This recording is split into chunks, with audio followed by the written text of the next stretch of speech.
Hello दोस्तों, नमस्ते। हम बीकानेर के जोड़ बीड़ प्रदेश में हैं। जोड़ और बीड़ ये दो गांव से मिलकर बना हुआ परिक्षेत्र है और यहाँ 56.26 स्क्वायर वर्ग किलोमीटर के अंदर ये क्षेत्र वन विभाग ने एक्वायर किया हुआ है। और इस जगह पर अभी सर्दियाँ चुकी हैं। आज 14 दिसंबर 2023 बुधवार का दिन है, बृहस्पतिवार का दिन है। और यहाँ पर संरक्षित प्रदेश होने के कारण सभी तरह के रैप्टर्स और माइग्रेटरी बर्ड्स और वल्चर्स यहाँ बहुत ज़्यादा आए हुए हैं। वल्चर्स के अंदर यहाँ माइग्रेटरी वल्चर में सिनेरियस वल्चर है, कुछ संख्या में आए हुए हैं, और ग्रिफन वल्चर, यूरेशियन। राजस्थान में अचानक जब सर्दियों में गिद्ध देखने को मिलते हैं तो अक्सर लोग ये अनुमान लगा लेते हैं कि यहाँ गिद्धों की आबादी में बढ़ोतरी हो रही है, परंतु वास्तव में ऐसा नहीं है। ये तो माइग्रेटरी बर्ड्स हैं जो सर्दियों के मेहमान हैं और अपने शीतकालीन प्रवास पर यहाँ बीकानेर आते हैं। इन प्रवासी गिद्धों में के समूह में मुख्यतः griffon vulture, Himalayan Griffin, Eurasian Griffin और हिमालयन ग्रिफन देखने को मिलते हैं। ग्रिफॉन ये ग्रीक भाषा के शब्द ग्राइफस से लिया गया, जिसका अर्थ है हुक जैसी संरचना वाला नाक वाला प्राणी, और स्पष्ट रूप से गिद्धों में हुक के आकार जैसी चोंच आगे दिखाई देती है, जैसा आप देख पा रहे हैं। यूरेशियन ग्रिफन और Himalaya Griffin old world vultures के रूप में इनको कहा जाता है।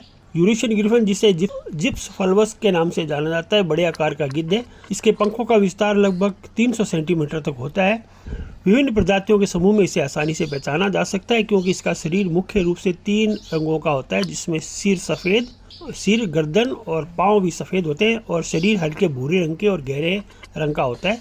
सबसे खास इसके गर्दन पर सफ़ेद पंखों का एक टफ्ट या मफलर जैसा कॉलर होता है। इस गिद्ध की वितरण सीमा बहुत बड़ी है। ये उत्तरी अफ्रीका, यूरोप, पुर्तगाल, स्पेन, मध्य पूर्व से आते हैं, पर ये राजस्थान में कहाँ से आते हैं ये अभी तक स्पष्ट नहीं है।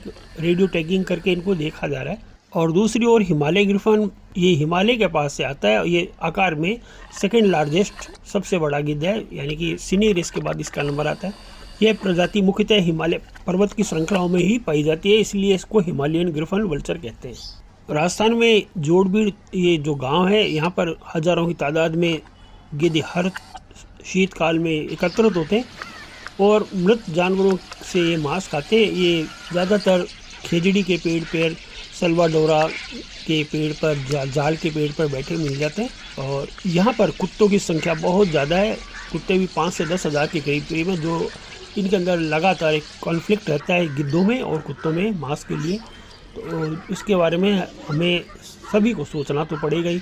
यूरेशियन ग्रिफन और हिमालय ग्रिफन दोनों प्रजातियां 4 से 5 साल की उम्र में रिप्रोडक्शन के लायक हो जाती हैं और ये पूरी तरह से मोनोगैमस होती हैं, अर्थात एक नर व एक मादा की जोड़ी ही आजीवन साथ रहती है। यूरेशियन ग्रिफन प्रजनन काल में घोंसले की चट्टानों के आसपास एक विशेष उड़ान का प्रदर्शन करते हैं, जिसके कारण जनवरी और फरवरी के बीच में मादा एक अंडा देती है, जिसमें लगभग 1.5 से 2 महीनों में एक चूजा निकलता है। अंडा देने से चूजा अपनी उड़ान जब तक नहीं बढ़ता तब तक मादा उसको अकेला घोंसले में नहीं छोड़ती। परिणाम स्वरूप नर गिद्ध को मादा और चूजे के लिए भोजन की व्यवस्था करनी पड़ती है। गिद्ध केवल मृतोपजीवी होते हैं, अर्थात केवल मृत जानवरों का मांस खाते हैं। ग्रिफन गिद्ध में गंध लेने की शक्ति कम होती है, यानी ग्रहण शक्ति, ऑल्फैक्टरी लोब इसके कम होते हैं, इसलिए ये अपने भोजन को पूरी तरह से अपनी तेज़ दृष्टि के द्वारा ही इसको प्राप्त करते हैं, देखते हैं। एक गिद्ध को जब कोई मरा हुआ जानवर मिल जाता है तो गिद्ध उसे नीचे उतरते दूसरे गिद्ध भी उसको फॉलो करते हैं, नीचे उतरते हैं। गिद्ध एक बार में 3 से 5 किलोमीटर तक दूर तक देख सकता है। यूरेशियन ग्रिफन की चोंच बाकी गिद्धों की तुलना में मजबूत नहीं होती, इसलिए मृत जानवरों की कठोर चमड़ी को फाड़ने में असमर्थ होते हैं। ये काम इनका कुत्ते करते हैं, या दूसरे जो इसकी स्किन को, मवेशियों की स्किन को लेके जाने वाले लोग, वो इसको एक्सपोज कर देते हैं, जैसा कि आप देख पा रहे हैं। और फिर इसमें एक्सपोज मांस को ये खाने में सब मिलकर चट कर जाते हैं। खाने के लिए अगर आप देखें तो सबसे पहले इसमें कुत्ते सबसे पहले शामिल होते हैं। कुत्ते सारे यहाँ के जितने भी जोड़ बीड़ के भरपेट कर खाते हैं। उसके बाद फिर छोटे कौवे, गिद्ध और दूसरी स्टेपी ईगल और दूसरी काली चीलें और स्पॉटेड ईगल इत्यादि आती हैं। टाउनी ईगल वगैरह ये खाती हैं। और सब के निकलने के बाद फिर ये Griffin vulture, Himalayan Griffin vulture और लास्ट में सिनेरियस आया करते हैं। हिमालयन गिरफन अपने बड़े आकार के कारण अन्य गिद्धों के साथ भोजन करते समय अपना वर्चस्व स्थापित करते हैं, एक दूसरे से लड़ते हैं, जैसा आप देख पाएंगे वीडियो में। और अन्य गिद्ध भी इनके साथ दूर रहते हैं। और गिद्धों को मुर्दाखोर होने के कारण इनकी आबादी विभिन्न प्रकार के खतरों का सामना कर रही है। खतरे जो इनके साथ हैं वह हाई टेंशन इलेक्ट्रिक वायर है, जैसे बीकानेर के जोड़बीड़ के बगल में रेल का इलेक्ट्रिफिकेशन हो गया है। 25,000 वोल्ट का यानी 25 kVA का करंट हमेशा इसमें दौड़ता रहता है। और सबसे ज़्यादा गिद्ध अपने आकाश में जब उड़ान भरते हैं तो यहाँ पे घूमते हैं, अक्सर ये टकरा भी सकते हैं और टकराते ही इनका तुरंत मृत्यु हो जाती है। और दूसरी, पारिस्थितिक तंत्र में भोजन श्रृंखला को बनाए रखने में इनका बड़ा महत्वपूर्ण योगदान था, परंतु पशुओं को दिए जाने वाली दर्द निवारक डाइक्लोफेनिक सोडियम साल्ट जो था वह गिद्धों की आबादी का एक 97 से 99% इनकी आबादी ख़त्म करने में सक्षम रहा, क्योंकि इससे हिमालयन गिरफन की किडनी फेलियर हो गई थी। हिमालयन गिरफन को IUCN की रेड डाटा बुक के अनुसार खतरे नियर थ्रेटन्ड खतरे के अंदर माना गया है। दूसरी ओर यूरेशियन गिरफन भारत की प्रवासी प्रजाति है, इसकी आबादी पर ज़्यादा बुरा असर नहीं दिखाई पड़ा, परंतु स्पेन में डाइक्लोफेनिक जैसी एक और दवाई थी फ्लूनिक्सिन और यूरेशियन गिरफन वहाँ भी ऐसे ही ख़त्म हो गए। चूँकि भारत सरकार द्वारा भी डाइक्लोफेनिक को बैन कर दिया गया है, इसके अलावा भी गिद्ध पर कई और खतरे भी मौजूद हैं, जिसमें मुख्यतः भोजन की उपलब्धता और शहरी इलाकों में कचरा निस्तारण की विधि सॉलिड वेस्ट मैनेजमेंट अभी गड़बड़ है, जिसके चलते गिद्धों को पर्याप्त भोजन नहीं मिलता और ये एक स्थान से दूसरे स्थान पर घूमते रहते हैं। जैसे आप देख रहे हैं यहाँ कुत्ते बहुत ज़्यादा हैं और कुत्ते इनको खाने नहीं देते। उस समय ये कुत्तों के जाने के बाद ही नीचे उतर। जोड़बीड़ के अंदर डंपिंग क्षेत्र में आसपास आवारा कुत्तों की बढ़ती आबादी, इनकी जनसंख्या बहुत तेज़ी से बढ़ रही है, जो गिद्धों के लिए एक बड़ा खतरा बन रही है। डंपिंग क्षेत्र के आसपास कुत्ते गिद्धों के साथ न सिर्फ भोजन के लिए प्रतिस्पर्धा करते ही हैं, बल्कि गिद्धों पर हमला भी कर देते हैं। भोजन की कमी तो यहाँ नहीं रहती, मगर जब भी भोजन आता है तो पहला अधिकार कुत्ते अपना जमाते हैं और खाने के बाद ही गिद्धों का नंबर आता है।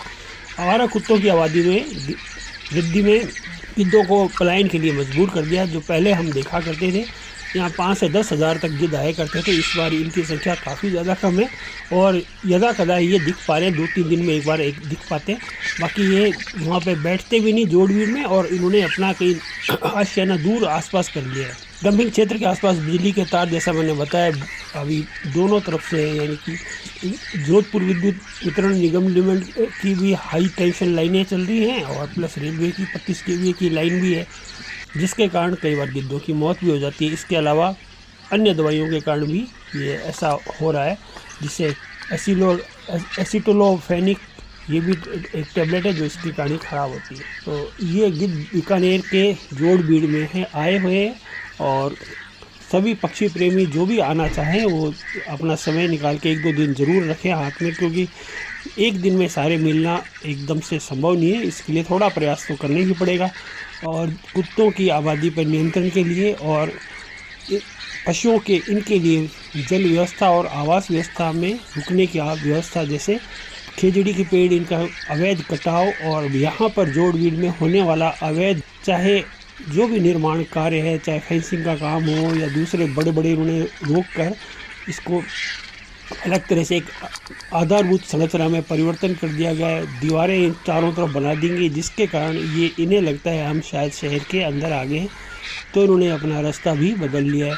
शाम को यहाँ पर देखने में आया करता था, इतने गिद्ध बैठा करते थे 2-3 साल पहले कि हम सन सेटिंग के लिए बहुत सुंदर हमारे को फ़ोटो भी मिलते, परंतु विगत इस वर्ष देखने में ये आया शाम होने से पहले सारे गिद्ध कहीं और पलायन कर जाते हैं आसपास के नियर गाँव में, चाहे गाड़वाला, नापासर, यात्रा, कोला, जहाँ भी जाते होंगे तो ये गिद्ध दिखते ही नहीं है और केवल इजिप्शियन वल्चर दिखाई देते हैं, या कुछ काइट्स दिखती है या स्टेपीज थोड़ी दिखती हैं, बाकी शाम को सारे गिद्ध चले जाते हैं।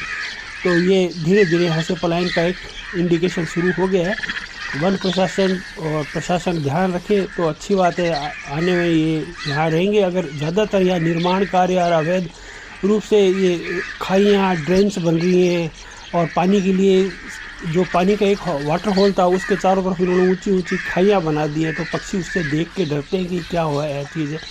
तो इस तरह की अनाधिकृत चीज़ें बिना वाइल्ड लाइफ बोर्ड के या वाइल्ड लाइफ के कंसर्न के बिना नहीं बनानी चाहिए, क्योंकि वाइल्ड लाइफ अकेली इन्हीं का काम नहीं है। वाइल्ड लाइफ के लिए खाली वन विभाग को अपने वाइल्ड लाइफ के जो भी सुपरवाइज़र हैं, जो भी अधिकारी हैं, उनसे ज़रूर पूछना चाहिए कि क्या निर्माण कार्य कहाँ तक वैलिड है, कहाँ तक संभव है। ये मन में जिसके जैसे आता है। यहाँ पर जो जितने भी वाटर रिसोर्स है, सारे भी जितने वाटर रिसोर्स हैं खाली रहते हैं, जबकि यहाँ पे इसकी व्यवस्था भी करा रखी है पानी की, पर पानी ना तो वहाँ है, इसलिए पक्षियों को एक ही जगह पे आना पड़ता है। और वहाँ पर कुत्ते, नीलगाय, लोमड़ियाँ और सूअर के पूरे हार्ड आया करते थे। क्योंकि उन्होंने खाइयाँ बना दी हैं तो वो आ नहीं पाते, तो एक इकोसिस्टम में भी व्यापक फेरबदल करने का एक पूरी कुचेष्टा की जा रही है।